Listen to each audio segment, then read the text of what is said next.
WTO की बात करेंगे, वर्ल्ड ट्रेड ऑर्गेनाइजेशन, जो कि एक फेयर एंड इक्विटेबल ट्रेड को के लिए रिस्पॉन्सिबल है। वर्ल्ड को ग्लोबल एक विलेज बनाना है, जिसका एक एम है। World world tariff profit profile report 2024 में निकाला गया, जिसमें कि India second largest user of NTM, non tariff movement, ऐसे कुछ है। तो इंडिया का मिल्क रिपोर्ट, जो कि ईयू के द्वारा है, ईयू ने उसके ऊपर बहुत ज़्यादा क्वालिटी बैरियर लगाया जाता था कि आपका क्वालिटी अच्छा नहीं है।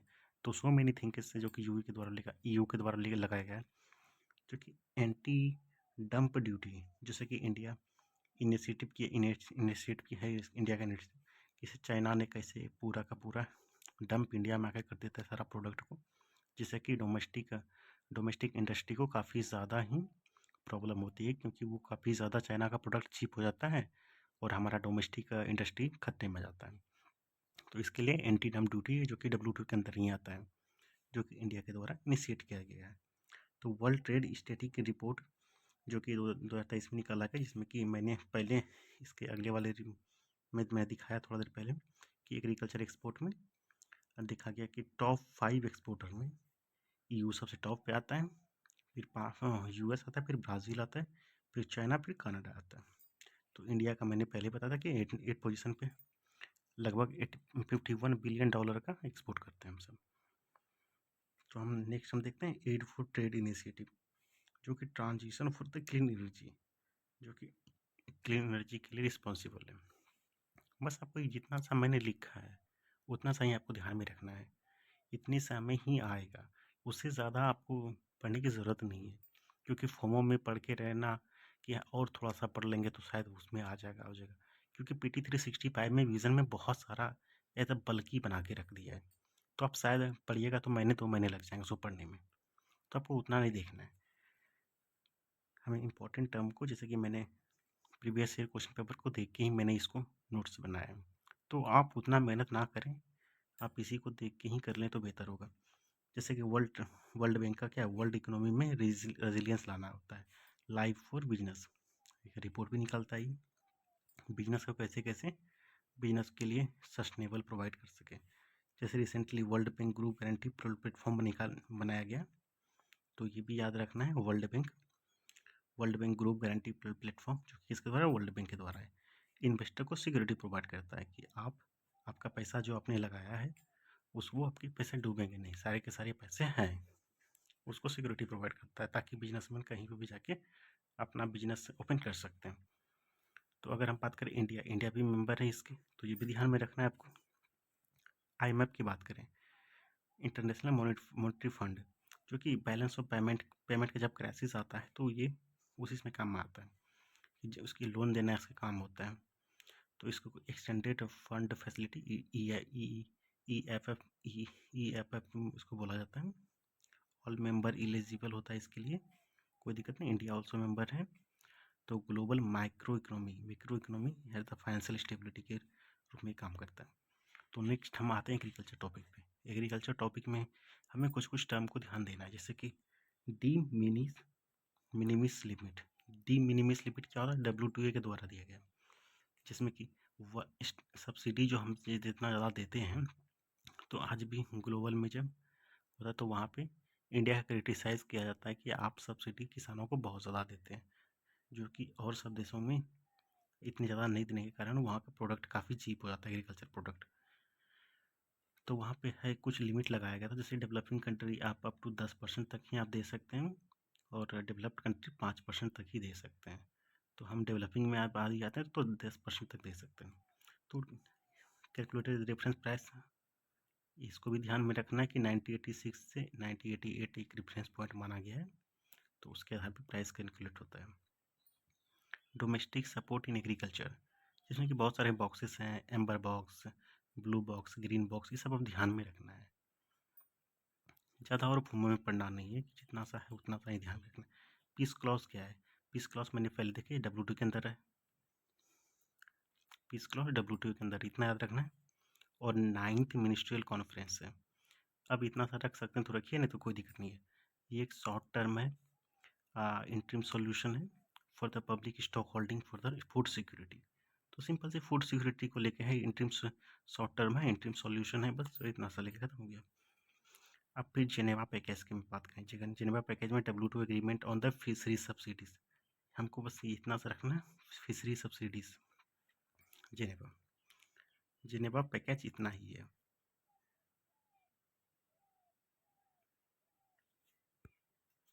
तो नेक्स्ट हम जैसे कि फ्री टेक्नोलॉजी हम जैसे फिशरमैन को देते हैं तो हमारा फिश एक्सप्लॉइट होने लगता है, क्योंकि अगर हम टेक्नोलॉजी उसको देंगे ज़्यादा तो फिशरमैन जल्द जाके वहाँ पे जाके इतने सारे फिश को पकड़ना स्टार्ट कर देंगे, जिसके कारण कि हमारे फिश वहाँ से डिप्लीट होने के चांसेस ज़्यादा बढ़ जाते हैं। तो स्पेशल एंड डिफरेंशिएटेड ट्रीटमेंट है, जैसे कि SNDT जो developing and list developing country के लिए है, ये अलाउ फॉर द 2 ईयर, 2 साल के लिए इसको अलाउ करने की बात की है। इंडिया इसको साइन नहीं किया है, बस ये याद रखना है, क्योंकि इंडिया की बात आ गई इसीलिए इंडिया इसे साइन नहीं किया, तो ये थोड़ा इंपॉर्टेंट हो जाता है। क्योंकि जब आप प्रीवियस ईयर क्वेश्चन पेपर देखेंगे तो आपको समझ में आएगा कि क्या इंपॉर्टेंट है क्या नहीं। अब हम ट्रिप्स एग्रीमेंट की बात करें। ट्रिप्स मरकाश मार्केस एग्रीमेंट जो है IPR, जो कि हमारा पेटेंट की बात करता है, और पेटेंट राइट जो कि 20 साल के लिए होता है। तो कंपलसरी लाइसेंसिंग उसमें से एक टर्म है। कंपलसरी लाइसेंसिंग का मतलब होता है कि जब आपका लाइसेंसिंग किसी और देश के पास है, जैसे इंडिया के पास है, तो जैसे कि उस टाइम जब कैंसर का पेशेंट जब हो रहा था कोविड के टाइम में, तो हैदराबाद को गवर्नमेंट ऑफ इंडिया ने इसको शेयर किया था, ताकि इस दवाई को चीप रेट में बना सके, कम क्वालिटी मतलब कम रेट में उसको बना सके। 1995 में दोहा डिक्लेरेशन के तहत ट्रीज बनाया गया था। इसका मोटिव क्या था? Protect public health. अब हम नेक्स्ट हम आते हैं इकोनॉमी का, GFEF मतलब ग्रॉस फिक्स कैपिटल फॉर्मेशन। जैसे कि ये इसमें टेंजिबल आ जाता है आइटम एंड टेंजिबल, जिसमें कि मशीनरी एंड ह्यूमन कैपिटल आ जाते हैं। अब इसमें से ये दो चीज़ याद रखना, इंक्लूड क्या है, एक्सक्लूड क्या क्या है। तो इंक्लूड में लैंड इंप्रूवमेंट है, जैसे कि लेवलिंग करना हो, फेंसिंग करना हो, ड्रेनेज फैसिलिटी प्रोवाइड करना हो, ये सब आ जाता है इसमें ग्रॉस फिक्स कैपिटल फॉर्मेशन में। और फिर मशीनरी जैसे हम लाते हैं, प्लांट्स लाते हैं, इक्विपमेंट लाते हैं, इंफ्रास्ट्रक्चर डेवलपमेंट करते हैं, लाइव स्टॉक्स को हम प्रोवाइड करते हैं, मेजर रिपेयर एंड मेंटेनेंस हो गया, intangible assets, software and artistic originals, ये सब हमारे इंक्लूड होते हैं ग्रॉस फिक्स कैपिटल फॉर्मेशन में। एक्सक्लूड क्या क्या होते हैं? तो ट्रांजेक्शन फॉर इमीडिएट कंजप्शन के लिए, जैसे हमने कोई चीज़ कंजप्शन के लिए तुरंत हम ट्रांजेक्शन किए, वो हमारा ग्रॉस फिट कैपिटल फॉर्मेशन में नहीं आते हैं। Losses due to natural disaster, जैसे कि नेचुरल डिजास्टर हमारे यहाँ लॉसेस हो गए, तो वो कैपिटल तो रहा नहीं, वो तो हो गया खत्म, डिस्टॉर्ट हो गया। Second house hold final consumption expenditure, ये भी नहीं हुआ। तो इसमें से टर्म आता है, नेक्स्ट टर्म आते हैं private gross fix capital formation, जिसमें कि प्राइवेट इन्वेस्टमेंट ओनली हो, बस इतना तो याद रखना है। Public gross fix capital formation में सिर्फ गवर्नमेंट इन्वेस्टमेंट करता है। तो उसी में एक और टर्म पब्लिक में आते हैं, तो क्राउडिंग आउट क्या होता है? Increasing government spending and then reduce the private sector income and demand, मतलब गवर्नमेंट का स्पेंडिंग बढ़ाना है, प्राइवेट सेक्टर का इनकम एंड डिमांड दोनों घटाना है, तो हमें क्राउडिंग आउट बोलते हैं इसको। नेक्स्ट हम आते हैं पॉली क्राइसिस। पॉली क्राइसिस का मतलब ये होता है, पॉली मतलब मल्टीपल क्राइसिस एक साथ आना ही पॉली क्राइसिस बोलते हैं। जैसे इकोनॉमिक स्लोडाउन होना, increase fragility, climate risk together at the same time, मतलब एक साथ में सभी आ जाता है, तो उसे मल्टीपल क्राइसिस पॉली क्राइसिस बोलते हैं। एंड देन नेक्स्ट टर्म आता है मिडिल इनकम ट्रैप। शायद आपने बहुत बार न्यूज़पेपर में सुना होगा मिडिल इनकम ट्रैप क्या होता है, जैसे वर्ल्ड बैंक इसको रिलीज करता है। तो मिडिल इनकम क्लास जब ट्रांजिशन होता है किसमें, हाई इनकम क्लास में, तो उसमें जो ट्रांजिशन होने के टाइम में जैसे वो ट्रांजिशन नहीं हो पाते हैं हाई में, वो मिडिल में ही रह जाते हैं फंस के, तो उसे मिडिल इनकम ट्रैप करते हैं। जैसे फॉर एग्जांपल हम चाइना की बात करते हैं, साउथ अफ्रीका की बात करते हैं, ये सब मिडिल इनकम ट्रैप में ही फंसे रह गए। अब प्रिस्टोन कर्व क्या होता है? प्रिस्टोन कर्व मतलब अगर हम बात करें तो life expectancy and then growth पर GDP पर कैपिटा, दोनों का जो है ना रेशियो ही हम प्रिस्टोन कर्व कहते हैं, कि इसमें ये बोला गया कि सर्टेन लिमिट तक ही बढ़ता है। अगर हम देखें तो यहाँ तक इनकम अगर हमारा यहाँ पे लाइफ एक्सपेक्टेंसी यहाँ तक बढ़ा तो जीडीपी पर कैपिटा इनकम कितना ही क्यों ना बढ़ जाए यहाँ तक, लेकिन फिर भी लाइफ एक्सपेक्टेंसी उससे ज़्यादा नहीं बढ़ेगी, एक सर्टेन लिमिट तक ही बढ़ती है ये। तो ये लाइफ एक्सपेक्टेंसी उसके बाद फ्लैटन हो जाता है, मतलब एक फ्लैट हो गया, अब उससे ज़्यादा बढ़ ही नहीं रहा है। तो नेक्स्ट हम एग्रीकल्चर इन अलाइड सेक्टर पे आते हैं। आप इतना ही रिवीजन कीजिएगा, मुझे लगता है कि इसी को अगर 2-4 बार पढ़ लीजिएगा, 10 बार पढ़ लीजिएगा तो यही बेहतर होगा कि आप में पढ़ के शायद आप 100-200 पेज को आप इतना नहीं पढ़ पाइएगा। तो आउटपुट की बात करें एग्रीकल्चर में 2011 से 2022-23 में, तो क्रॉप में डिक्लाइन हुआ है, तो ये डिक्लाइन हमें याद रखना है। डिक्लाइन को कितना डेटा दिया है उससे हमको नहीं देखना है, ये मेंस के लिए इंपॉर्टेंट है। फॉरेस्ट्री जो कि इंक्रीज हुआ है, लाइव स्टॉक एंड फिशरी ये भी इंक्रीज हुआ है, और इसमें ये रखना स्टेडली इंक्रीज हुआ है, मतलब लगातार इसे बढ़ा है। तो नंबर कॉवेन कॉवेव फिनोमेना। कॉवेव फिनोमेना क्या होता है? जैसे कॉवेव फिनोमेना वो होता है जिसमें कि एक सर्टेन मतलब price of certain goods fluctuation cyclical in nature, मतलब जैसे एक बार कोई चीज़ बढ़ गया, जैसे हम प्याज की लेते हैं, टमाटो की लेते हैं, तो ये सब एक बार प्राइस बढ़ने के बाद लगता है कि किसान को कि शायद दोबारा भी बढ़ जाएगा, लेकिन ऐसा नहीं होता, शायद हम दोबारा लगाते हैं तो उस समय और घट जाते हैं। तो ये साइक्लिकल फ्लक्चुएशन मतलब ये किसी न किसी कारण, जैसे फूड प्रोसेसिंग फैसिलिटी नहीं होने के कारण इस बार ओनियन का दाम बढ़ गया, क्योंकि टमाटर उसमें रख नहीं पाए अच्छे से, प्याज रख नहीं पाए, सप्लाई चेन डिस्टर्ब होने के कारण वहाँ पे हम शायद उस हिसाब से नहीं रख पाए, मैनेजमेंट नहीं कर पाए, जिसके कारण कि हमारा लॉसेस ज़्यादा हो रहे थे। तो ऑब्वियसली जब वहाँ पे अवेलेबिलिटी ज़्यादा नहीं होंगे तो ऑब्वियसली डिमांड ज़्यादा बढ़ रहे हैं तो प्राइस भी बढ़ेंगे, जिसके कारण कि ये कोई नेचुरल कारण नहीं था। तो नेक्स्ट हम आते हैं horticulture. Horticulture sector in India, अगर हम बात करें एग्रीकल्चर में कंट्रीब्यूट कितना ज़्यादा करते हैं, ग्रॉस वैल्यू एडेड मतलब 33% के आसपास में करते हैं। फ्रूट्स एंड वेजिटेबल जो कि 90% करते हैं, ठीक है, इसमें 33% 90% करते हैं। इंडिया जो कि सेकंड है फ्रूट्स एंड वेजिटेबल्स में आफ्टर चाइना, चाइना के बाद ये सेकंड में नंबर आते हैं। फर्स्ट इन बनाना में, मैंगोस इन पपाया, ये याद रखना है आपको। बनाना कोई भी स्टेट पीसीएस वाला एग्जाम दीजिएगा तो उसमें आपको इस छोटे छोटे टर्म बहुत अच्छे पूछे जाते हैं। अगर एक्सपोर्ट की बात करें तो ये हॉर्टिकल्चर में 4th नंबर पर वेजिटेबल्स हैं, 23rd नंबर पे आपको फ्रूट्स आ जाते हैं। मैंने कुछ स्पेसिफिक टर्म ही मैंने लिखा है, शायद आपको कोई भी छोटे मोटे एग्जाम भी आप दीजिएगा ना तो फिर आपको सारे में ये सब बहुत काम की चीज़ होता है। अगर मैं इनिशिएटिव की बात करें तो मिड जो कि सब स्कीम है, इसका 5 सब स्कीम है जो कि आपको उतना याद करने के लिए नहीं है ज़रूरी। अगर हम चमन चमन चमन स्कीम जो कि है हॉर्टिकल्चर से रिलेटेड है। ज्योग्राफिकल मैपिंग जो है, कैसे हम मैपिंग कर सकते हैं ड्रोन के माध्यम से, तो चमन सिर्फ इतना याद रखना, चमन जो कि हॉर्टिकल्चर से रिलेटेड है, वो मैपिंग की बात करते हैं। एंड देन सुरक्षा, सुरक्षा के में जो subsidy for the farmer in the bank account by using the ₹, voucher, मतलब सॉरी ₹, वोचर है। ₹, वोचर में जो कि प्रीवियस क्वेश्चन पेपर 2023 में पूछा भी गया क्वेश्चन था, आप इसे देख सकते हैं अच्छे से। नेक्स्ट हम आते हैं कृषि विज्ञान केंद्र। कृषि विज्ञान केंद्र में ICAR के द्वारा है, मोहन सिंह मेहता कमेटी के द्वारा इसको रिकमेंड किया गया था। इसका एम क्या था? Assessment of location specific technology देना एग्रीकल्चर एंड एलाइड सेक्टर के लिए, 100% फंडेड बाय द सेंटर, ये बहुत इंपॉर्टेंट है। 100% कौन फंड करता है? सेंटर के द्वारा। Only institute at the district level, ये भी ओनली जहाँ आ जाए, इसको थोड़ा सा और ध्यान देना है हमें। इंटीग्रल पार्ट होता है ये NARS का, नेशनल एग्रीकल्चर रिसर्च सिस्टम का। अगर हम डिजिटल एग्रीकल्चर मिशन की बात करें, इसमें सिंपल सी बात है कि गवर्नमेंट कुछ ऐसे प्लेटफॉर्म बना रहे हैं जिसके कारण कि सारे के स्टेक होल्डर को एक साथ में ला सके, जैसे कॉर्पोरेट को हो गया, फार्मर ID दे के हम कर सकते हैं। इंडियन मेट्रोलॉजिकल डिपार्टमेंट से हम उसको फार्मर को इंटीग्रेट कर सकें ताकि उसके रियल टाइम मौसम का उसको पता लग सके। कॉर्पोरेट से उसको मंगा सके, जैसे कि उसे कोई भी कॉर्पोरेट को, जैसे हम मैकडोनल्ड की बात करें तो उसे आलू चाहिए, तो आलू डायरेक्ट फार्मर से तुरंत उसको मिडिल मैन इसको एलिमिनेट कर सकते हैं इसको। तो इसका 2 पिलर है डिजिटल एग्रीकल्चर मिशन का। तो एग्री स्टैक हो गया जो कि किसान की पहचान की बात करता है, जैसे मैंने पहले बताया फार्मर ID देने की बात करता है कि farmer related data record, land record हो गया, डिजिटल क्रॉप सर्वे हो गया, ये सब करना हो गया।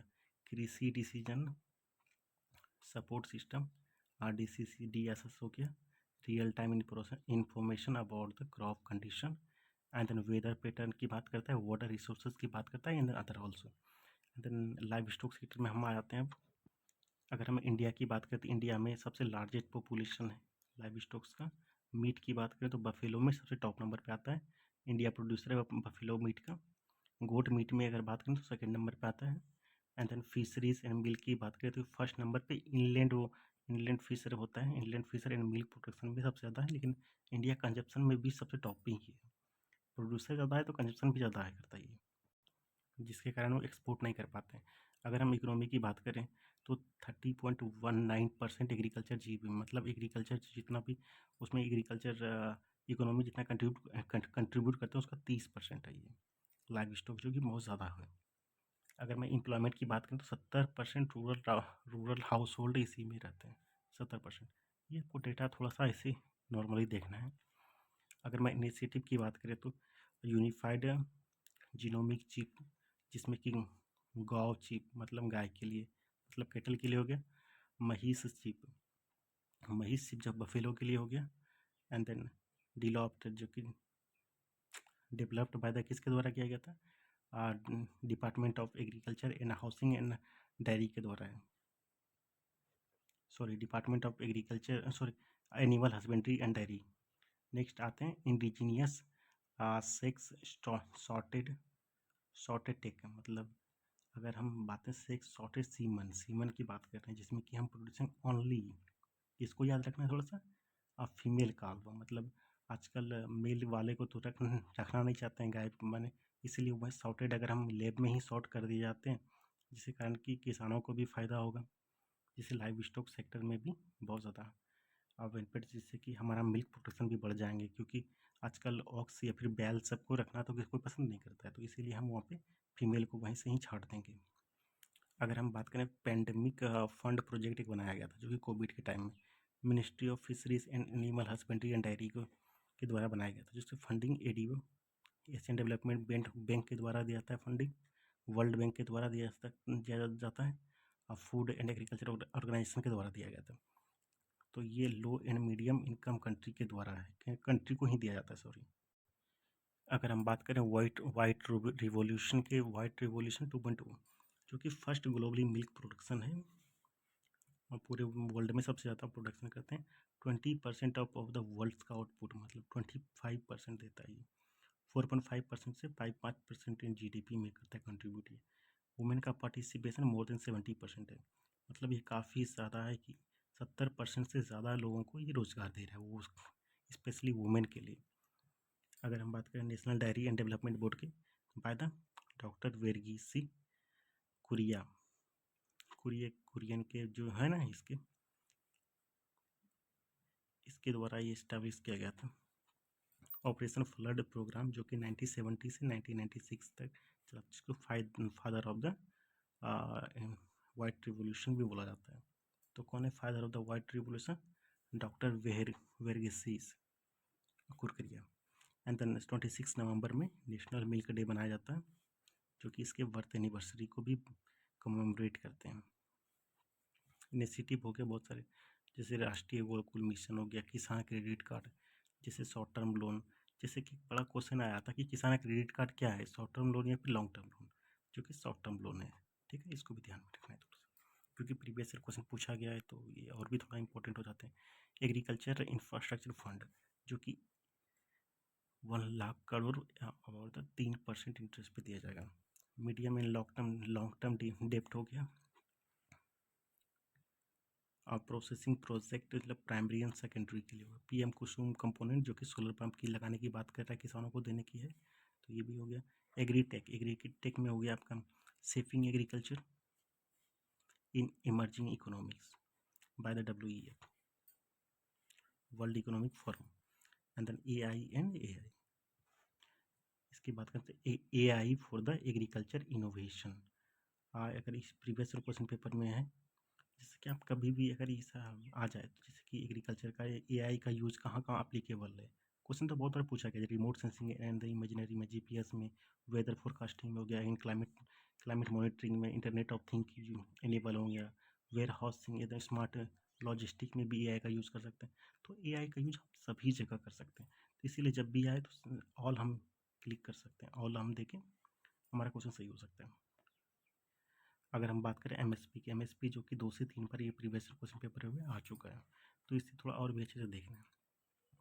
ये स्टैटिक का भी टॉपिक हो जाता है, लेकिन हम इसमें स्टैटिक नहीं देखेंगे। स्टैटिक को देखने के लिए हम दूसरा वीडियो में आपको बताएंगे अगर आप चाहिएगा तो मिनिमम रेट, अगर एमएसपी एक मिनिमम सपोर्ट प्राइस इसको बोला जाता है, तो minimum rate at the farmer sell the crop at the to the government, government को मिनिमम रेट पे सेल करता है फार्मर के द्वारा।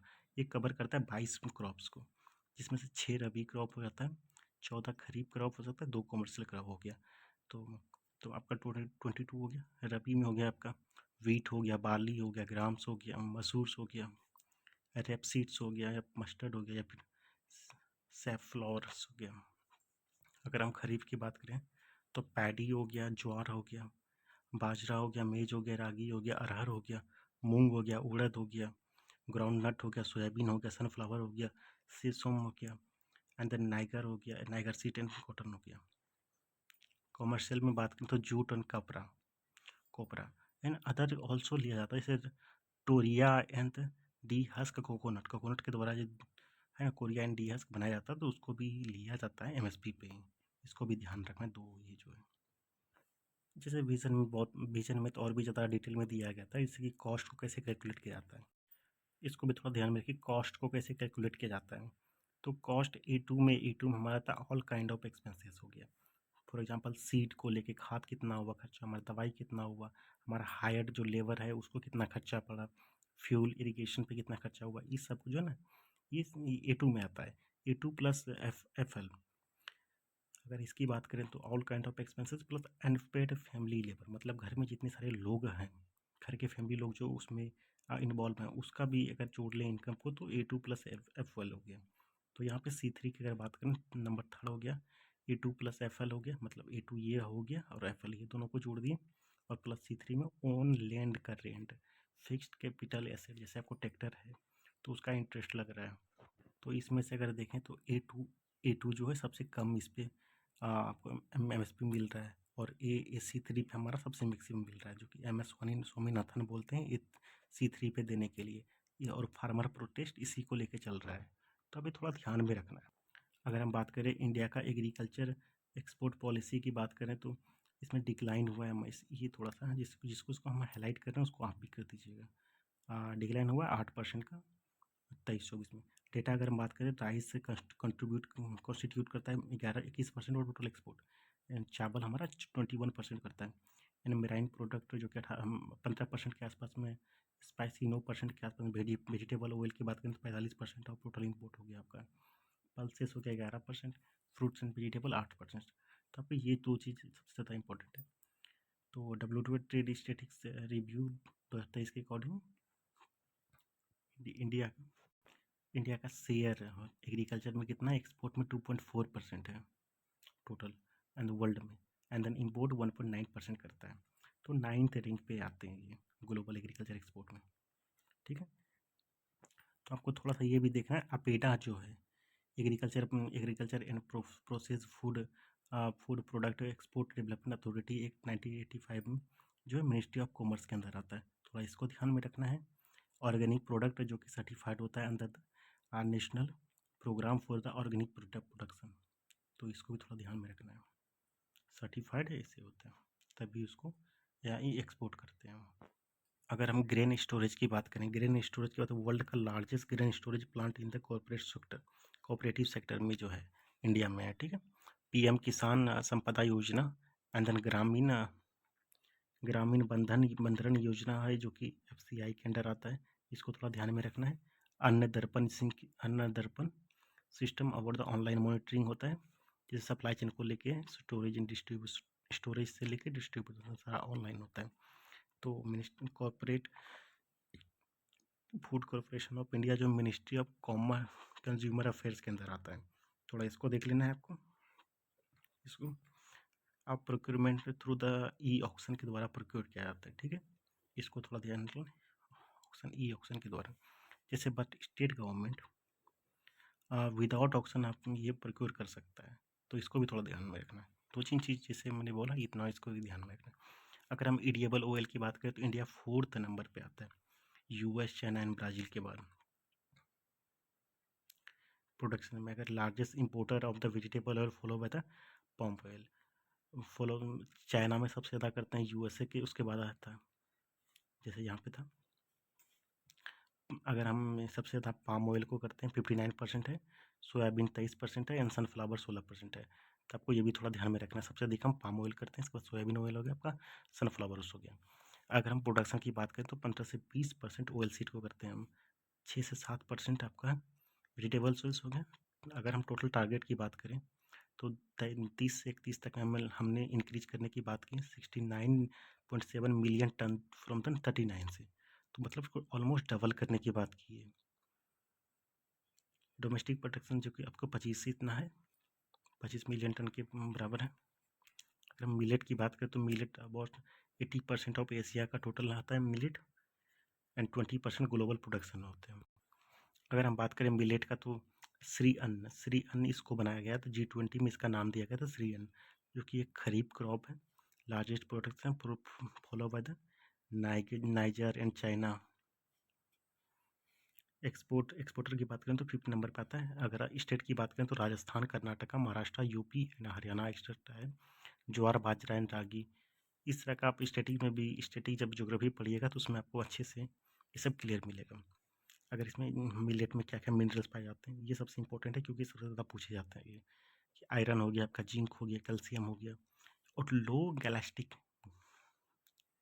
गैल्सीमिया इंडेक्स हो गया, ग्लाइसीमिया इंडेक्स हो गया, जिसमें कि डायबिटीज़ पेशेंट के लिए बहुत इंपॉर्टेंट होता है ये। एंड देन ग्लूटीन फ्री होता है, मतलब डिजीज़ पर्सन के लिए काफ़ी ज़्यादा इंपॉर्टेंट है कि डिजीज़ पर्सन को आप दे सकते हैं gluten free. And the low cholesterol level होता है इसमें, ठीक है, इतना सा आपको ध्यान। इसको ये भी बोला जाता है पुअर मेंस का वीट है ये। अगर हम बात करें स्पाइस की, ministry of commerce and industries, इसको ध्यान में रखना है थोड़ा सा। कोरोमेडम, कोडमम जो इलायची इसको बोलते हैं कोडमम, जैसे हम स्मॉल कोडमम जो कि नेटिव होता है एवरग्रीन फॉरेस्ट वेस्टर्न घाट, आपको बस इतना याद रखना वेस्टर्न घाट की तरफ आता है। लार्ज कोडमम जो कि सब हिमालयन रीजन के बाद नॉर्थ इंडिया हो गया, नेपाल, भूटान, ये सब हो गया। इसके लिए टेम्परेचर कितना चाहिए, 6 से 30 डिग्री आसपास। प्रेसिपिटेशन कितना चाहिए, मतलब वर्षा कितना होना चाहिए, 30 से लेकर 350 सेंटीमीटर तक होना चाहिए। स्पाइसी बोर्ड ऑफ इंडिया, जैसे इसको याद रखना, कोची केरला में है। Ministry of commerce and industry, इसको भी थोड़ा याद रखना है। ऑटोनोमस बॉडी, स्टेटरी बॉडी है। टी बोर्ड ऑफ इंडिया कहाँ है, इसको भी थोड़ा याद रखना है, कलकत्ता के आसपास में, वेस्ट बंगाल में है ये। अगर हम पल्सेस की बात करें तो पल्सेस इंडिया का लार्जेस्ट प्रोड्यूसर है पल्सेस का, कंज्यूमर भी है, इंपोर्टर भी है, तो हमको ये भी याद रखना है। स्टेट में हो गया Madhya Pradesh, Rajasthan, Maharashtra and then UP and Karnataka, इसको भी ध्यान में रखना थोड़ा सा। और फिर इंपोर्ट की बात करें तो Australia and Canada and Russia import करते हैं। एंड देन मेजर हो गया आपका चिकपी हो गया, ग्राम जिसको बोलते हैं, पिजन पी हो गया, तूर अरहर हो गया, ये सब पिजन पी हो गया। मंगो पियन हो गया आपका, उर्बीन्स हो गया, ब्लैक ग्राम जिसको बोलते हैं, लिल्टन पी हो गया। ये सब थोड़ा नाम को याद रखना है क्योंकि प्रीवियस ईयर क्वेश्चन पे में पूछा गया ये सब क्वेश्चन है, इसीलिए आपको जितना भी हम बोल रहे हैं उतना सा याद रखिएगा कम से कम, ध्यान में तो रखना ही है। अगर हम प्रॉपर्टीज़ की बात करें तो उसमें कम पानी लगता है, ल्यूमिनियस होता है, मतलब एटमॉस्फेयर से नाइट्रोजन को लेके खुद ब खुद वो फर्टाइल बना देता है सॉइल को। पीएम आशा को देख के कभी ये मत सोचिएगा कि हेल्थ रिलेटेड है, इसमें एमएसपी प्राइवेट प्रोक्योरमेंट की बात चल कर रही है इसमें, ठीक है, इतना सा आपको ध्यान में रखना है। पीएम आशा एमएसपी को रिलेटेड है, जो कि प्राइवेट प्रोक्योरमेंट की बात की है। नेक्स्ट हम जूट पे आते हैं। जूट जो कि 15 से 34 डिग्री सेल्सियस पे है। और अगर हम रेनफॉल की बात करें तो रेनफॉल 250 सेंटीमीटर चाहिए उसमें, मतलब वाटर लॉग्ड एरिया में चाहिए, वार्म होना चाहिए एंड वाटर लॉग एरिया भी चाहिए। एंड देन ह्यूमिडिटी 65% होना, सॉइल में लोमी सॉइल एलुवियल होना चाहिए। अगर हम इसका बात करें तो वेस्ट बंगाल सबसे ज़्यादा है 78%, फिर बिहार, असम, फिर उड़ीसा। नेक्स्ट हम आते हैं फिशरी सेक्टर। इसमें अगर बात करें तो रिसर्कुलेटिंग एक्वाकल्चर सिस्टम की बात कर रहा है इसमें, जो कि साइंस एंड टेक्नोलॉजी का है। इसमें है use of mechanical term, biological filter use कर सकते हैं। फिश का जो वेस्ट होता है उसको स्टोर कर लेंगे और उसको रिसाइकिल करके ये रीयूज़ करेंगे इसमें मैन्योर के रूप में। कि फार्मर के लिए डबल बेनिफिट हो जाएंगे। एंड देन बायोफ्लो क्या होता है? बायोफ्लो जो कि ये भी एक साइंटिफिक टर्म ही है, जिसमें कि अगर मतलब एक्वाकल्चर टेक्निक में आता है, इसको बेस्ट में इन सीटू माइक्रोबियल ऑर्गेनिज्म को प्रोडक्शन के लिए करते हैं। इन सीटू है, इसको याद रखना थोड़ा सा, इन सीटू है। एंड देन एक्वा पार्क जो है कि पीएम मत्स्य संपदा योजना के तहत बनाया गया है, इसको भी ध्यान में रखना है। अगर हम इसका स्टेटस की बात करें तो फिर ये सेकंड प्रोड्यूसर होता है। फिशरी सेक्टर में 74.7% इनलैंड होता है, मतलब पोखर बना के या फिर तालाब बना के इसको यूज़ करते हैं, फिशरी को प्रोडक्शन करते हैं। एक्सपोर्ट की बात करें तो seafood export India in double, इतना ध्यान रखना।